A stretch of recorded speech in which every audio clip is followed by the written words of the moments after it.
Good morning, ma'am. My name is Alvin Domali from BSIT 82A. This is the positive effect of globalization. Globalization fosters economic growth through increased trade, foreign direct and investment (FDI) and access to larger markets. It promotes competition, leading to better quality products and lower prices for consumers. Technological advancement and knowledge sharing are accelerated across borders. Globalization also facilitates cultural exchange and understanding, promoting diversity and tolerance. Furthermore, it can lead to poverty reduction in developing countries through job creation and increased investment in infrastructure and public services. This is the negative effect of globalization. Despite its benefit, globalization presents significant challenges. Job displacement in developed countries due to outsourcing to lower-wage nations is a major concern. Increased economic inequality between and within nations is another significant drawback.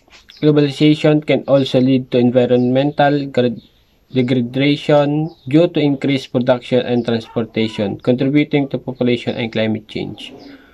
Furthermore, the dominance of global corporations can threaten local businesses and cultural diversity. The spread of infectious disease is also facilitated by global travel and trade. Other negative effects of globalization: terrorism, increased lifestyle disease, unemployment, displacement of workers, currency fluctuation, price instability, and job insecurity. Explanation: the provided text offered a balanced overview of globalization, acknowledging both its potential benefits and its significant downside.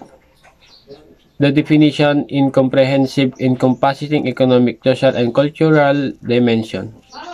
The discussion of positive effects highlights economic growth, increased trade, technological advancement, and cultural exchanges.